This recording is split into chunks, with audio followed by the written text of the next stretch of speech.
درخواست کروں گا کہ آپ گفتگو فرمائیں اور ان کے بعد کنوینر ایم کیم پاکستان ڈاکٹر خالد مقبول صدیقی صاحب یہاں اپنے کنکلوڈنگ ریمارک دیں گے. خرم شیر زمان صاحب. اعوذ باللہ من الشیطان الرجیم. بسم اللہ الرحمن الرحیم. السلام علیکم. آپ سب کا بہت بہت شکریہ. خالد بھائی، عامر بھائی، آپ کی دعوت کا. میرے ساتھ آج پاکستان تحریک انصاف سے ہمارے ایم این اے فہیم خان اور ہمارے ایم پی اے شہزاد قریشی جو ہے وہ نمائندگی کر رہے ہیں، اور ایک بہت اچھا فورم جو ہے وہ میرے خیال سے تیار اب ہو چکا ہے. اب یہ ڈپینڈ کرتا ہے کہ اس کو ہم نے یہیں روک دینا ہے یا ہم نے اسے اپنی منطقی انجام تک لے کر جانا ہے. اور موقع بھی بہت اچھا ہے. آج بیسیکلی ہم سب جو یہاں پہ بیٹھے ہوئے میری نظر میں ایک قانون کے خلاف بیٹھے ہوئے، جس قانون کا نام ہم نے کالا قانون رکھا ہے. یہ کالا قانون ہم اس کو اس لیے سمجھتے ہیں کہ سندھ اسمبلی کے اندر جب وزیر اعلیٰ صاحب کھڑے ہوتے تھے اور ہمیشہ ہمیں یہی بتاتے رہتے تھے کہ اب آنے والا جو قانون ہوگا، جو بلدیاتی قانون ہوگا، وہ با اختیار قانون ہوگا. لیکن جب قانون آیا تو ہم نے اس کو دیکھا کہ با اختیار قانون تو نہیں تھا، یہ بے اختیار قانون آیا. بہت سارے وعدے ہم سے کیے گئے تھے، بہت ساری کمٹمنٹس کی گئی تھیں، اور ہم بڑے پر امید تھے. اور ہم تو اس کے ساتھ ساتھ یہ بھی چاہتے تھے کہ صرف بات کراچی کی نہیں تھی، کیونکہ ظاہر ہے کہ جب سندھ کے اندر بیٹھے ہیں تو صوبے بھر کی بات کرتے. ہماری یہ خواہش تھی کہ لاڑکانہ کے لوگوں کو بھی کچھ سہولیات مل جائیں، نواب شاہ کے لوگوں کو بھی کوئی ریلیف مل جائے، اس کے ساتھ ساتھ سیون کے لوگوں کو بھی مل جائے. ظاہر ہے کہ کراچی بھی ساتھ انکلوڈ ہو جاتا.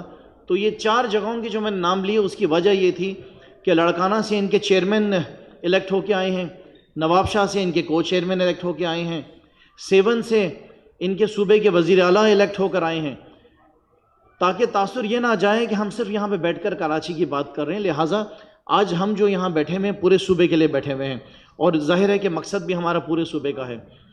اچھا، ہم نے یہ بھی سوچا کہ اگر آپ کے اندر خود اتنی سمجھ یا عقل، اتنا شعور نہیں تھا، تو آپ کے پاس آپشنز اویلیبل تھے.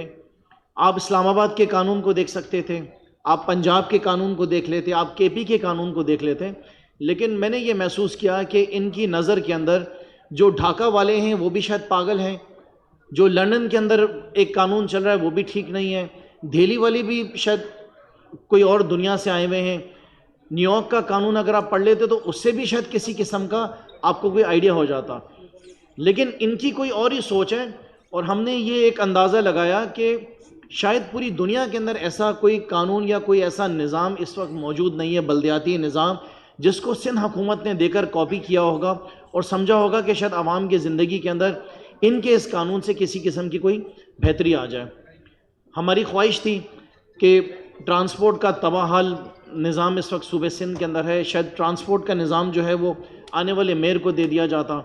ہم یہ بھی چاہتے تھے کہ پینے کے پانی کا مسائل بہت زیادہ ہیں صوبے کے اندر، سیویج کے مسائل ہیں، اس کو دے دیا جاتا. وہ انہوں نے دینے کی توفیق نہیں کی. ہماری سمجھ سے یہ بات بھی باہر ہے کہ جو آنے والا میئر ہوگا وہ سڑکیں کس طرح بنائے گا، وہ پارکس کس طرح بنائے گا، وہ سپورٹس گراؤنڈ کس طرح بنائے گا، وہ گلی محلوں کی مرمت کس طرح کرے گا، وہ پانی کی لائن، وہ سیویج کی لائن کس طرح پوری ہوگی، گلی محلوں میں جو چھوٹے بی ایچ یوز ہیں اس کی فکر کون کرے گا. کیا جو شخص عمر کوٹ سے جیت کر آئے گا یا جو شخص سیون سے جیت کر آئے گا وہ گلی محلے کے بی ایچ یوز کا جواب دہ ہوگا یا اس محلے کے لوگوں کی جیتے ہوئے الیکٹڈ لوگ اس کے جواب دیں گے. اسی طریقے سے اگر چھوٹے اسکولز کی بات کر لیں، ٹھیک ہے کالج ہو گئیں، یونیورسٹیز ہو گئیں، اس کو آپ بالکل دیکھ سکتے تھے، لیکن کم سے کم جو اسکولز تھے اس کی ذمہ داری دے دی جاتی. لیکن ہم نے یہ دیکھا محسوس کیا کہ ایک ایسی چھوٹی سوچ والا قانون جس کو ہم ایمینڈڈ بل کہتے ہیں وہ یہ لے کر آئے. دیکھیں ابھی تو ہم جو بات کر رہے ہیں ابھی تک تو ہم ایمینڈڈ بل کی بات کر رہے ہیں، ہم نے اصل قانون کے اوپر تو آیا ہی نہیں ہے. کیونکہ انہوں نے کیا کیا کہ اس بل کے اندر انہوں نے کہا کہ جو میئر آئے گا وہ ان الیکٹڈ ہوگا، الیکٹڈ میئر نہیں ہوگا. انہوں نے کہا جو بیلٹ ہوگا وہ سیکرٹ بیلٹ ہوگا. اس کے ساتھ ساتھ ان کی آپ چھوٹی سوچ دیکھیں کہ انہوں نے اس کے اندر یہ بھی لکھوایا کہ جو میئر ہوگا وہ فورن ڈگنیٹریز کو ریسیو نہیں کر سکتا ہے، نیچا دکھانے کے لیے اس کو. آج انہوں نے کچھ امینڈمنٹس کی ہیں اور ان امینڈمنٹس کے اندر انہوں نے کچرا اٹھانے کے اختیارات جو ہیں وہ دے دیے ہیں اس کو، میئر کو. لیکن ساتھ ساتھ مینیجنگ ڈائریکٹر جو ہوگا وہ انہی کا ہی ہوگا، اختیارات ان کے پاس ہوں گے، نوکریاں وہ دے گا. یہ تمام چیزیں کافی کلیئرلی واضح کرتی ہیں کہ حکومت سندھ نے جو یہ قانون پیش کیا وہ ایک ان کی اپنی ہی سوچ تھی.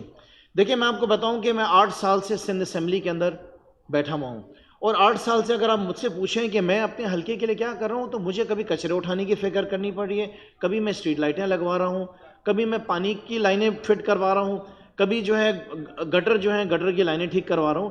ان کاموں کے لیے ہم یہاں پہ نہیں آئے تھے. ہمارا مقصد جو سندھ اسمبلی میں آنے کا تھا وہ مقصد یہ تھا کہ ہم نے کچھ لیجسلیشن کرنی تھی, ہم نے کچھ معاملات کو بہتر کرنا تھا.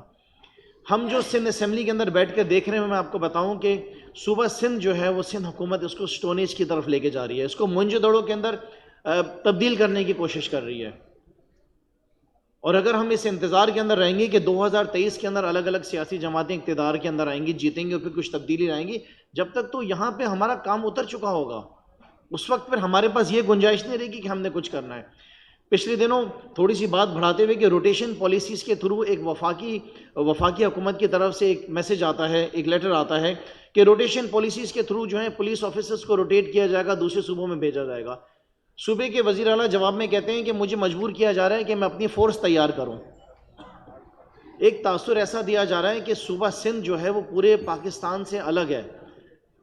ایک کارڈ سندھ کارڈ کھیلنا شروع کر دیتے ہیں, آپس میں نفرتیں پیدا کرنا شروع کر دیتے ہیں. ہمیں کیوں ان نفرتوں کی طرف جو ہے نا آپ لے کے جا رہے ہیں, ہمیں کیوں ان تمام چیزوں کی طرف لے کے جا رہے ہیں. میں یہ سمجھتا ہوں کہ دیکھیں آج ایک آل پارٹیز کانفرنس ہوئی ہے.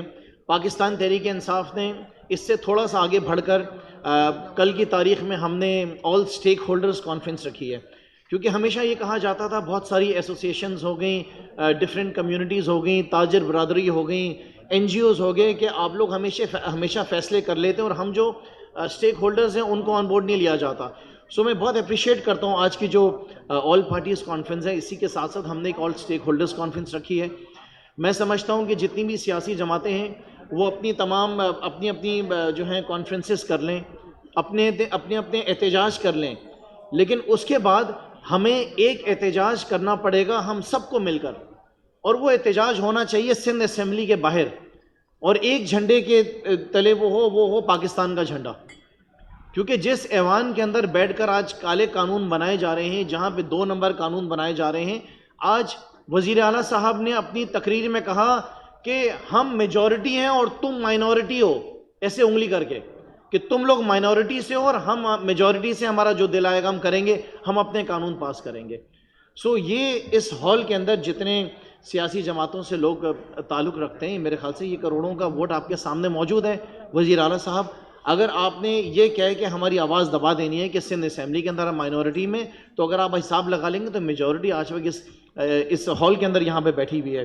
میرے خیال سے میں صرف آپ کو آخر میں یہ کہنا چاہتا ہوں کہ ہمیشہ یہ کہہ دیا جاتا ہے کہ وفاقی حکومت ہے, وفاقی حکومت کیا کر رہی ہے. اگر وہ 18ویں ترمیم کے بعد جس طریقے سے وجیہ الدین صاحب نے کہا کہ دیکھیں یہ بات ہم سب جانتے ہیں کہ 18ویں ترمیم کے بعد چاہے اسکولوں میں تعلیم ہو, چاہے پینے کا پانی ہو, چاہے ہسپتالوں میں علاج ہو, یہ تمام ذمہ داریاں سندھ حکومت کی ہے, وفاقی حکومت کی نہیں ہے. ہم نے تو اپنی ذمہ داری نہ ہوتے ہوئے بھی گرین لائن کو ہم نے مکمل کیا. پچھلی حکومت کا جو تھا وہ پروجیکٹ تھا, ہم نے اس کو مکمل کیا. ہم نے یہاں پہ آگ لگ جاتی تھی, فائر بریگیڈز نہیں ہوتی تھی, ہم نے ان کو 52 فائر بریگیڈ جو ہیں وہ لا کے دی. پتہ نہیں کتنے سالوں سے یہ K4 کو بنا رہے ہیں, 13 ارب روپے ضائع ہو گئے 13 سال کے اندر. اب وہ ہم K4 بنانے جا رہے ہیں. سفر کے بہتر ماحول کو کرنے کے لیے جو ہے نا ہم آج KCR کے اوپر کام کر رہے ہیں. شہر کے بڑے بڑے روڈ ہیں جو کہ وفاقی حکومت نے بنائے, جیسے کہ نارتھ ناظم آباد کے 6 برج ہیں, نیپیر روڈ ہے, نشتر روڈ ہے, منگو پی روڈ بن رہا ہے, فریٹ کوریڈور بن رہا ہے. یہ ذمہ داریاں ساری صوبائی حکومت کی آ جاتی ہیں. لہٰذا میں یہ سمجھتا ہوں کہ کم سے کم جو 5 سے 6 7 چیزیں بڑی ضروری چیزیں ہیں, جیسے کہ ٹرانسپورٹ کا نظام ہو گیا, پینے کے پانی کا نظام ہو گیا, سیویج کا نظام ہو گیا, اس کے ساتھ ساتھ لوکل پولیسنگ. مطلب آپ یہ مجھے بتائیں کہ صرف ان 9 مہینوں کے اندر 2000 گاڑیاں اس وقت شہر میں سے چوری ہو چکی ہیں, 38,700 موٹر سائیکلیں غائب ہو چکی ہیں, اور 41,700 موبائل فون چھن چکے ہیں. ابھی بھی یہ کہتے ہیں کہ پولیس کے نظام یہ چلائیں گے, یہ میئر کو نظام نہیں دیں گے. میں اپنی اسپیچ کو جو ہے اپنی بات کو ختم کرتے ہوئے, ہم پاکستان تحریک انصاف آج کی جو یہ اے پی سی ہوئی ہے اس کو اور اس کے ساتھ ساتھ اس کا جو ایک قرارداد آج پیش ہوئی ہے ہم اس کو جو ہے سپورٹ کرتے ہیں. اور میں آپ تمام جتنے بھی افراد یہاں بیٹھے ہوئے ہیں, جتنی سیاسی جماعتوں سے یہاں بیٹھے ہوئے ہیں, میں آپ سب سے صرف ایک گزارش کر رہا ہوں کہ ہم نے خالد بھائی ہم نے یہاں پر شہر کراچی میں اور باقی شہروں میں بھی کریں گے, لیکن ایک شہر کراچی کے اندر سندھ اسمبلی کے باہر تمام سیاسی جماعتوں کو آ کے اکٹھا ہونا پڑے گا. ایک جھنڈا پاکستان کا جھنڈا جس کے اندر ہوگا, تاکہ ان کو پتہ چلے کہ آج جو اس صوبے کے وزیر اعلیٰ نے سندھ اسمبلی میں کہا کہ بڑے غصے میں للکارتے ہوئے کہ تم مائنورٹی ہو, تو ہمیں ان کو بتانا پڑے گا کہ مائنورٹی کیا ہوتی ہے اور میجورٹی کیا ہوتی ہے. ورنہ یہی حشر کریں گے ہمارے ساتھ, یہی سلوک ہمارے ساتھ رہے گا اور وہ حال ہمارا کر دیں گے کہ ہم پھر شاید آواز بھی نہ اٹھا سکیں. آج ایک اچھا فورم تیار ہوا ہے, اس کو آگے اور لے کے جانا چاہیے. شکریہ. بہت شکریہ خرم شیر زمان صاحب.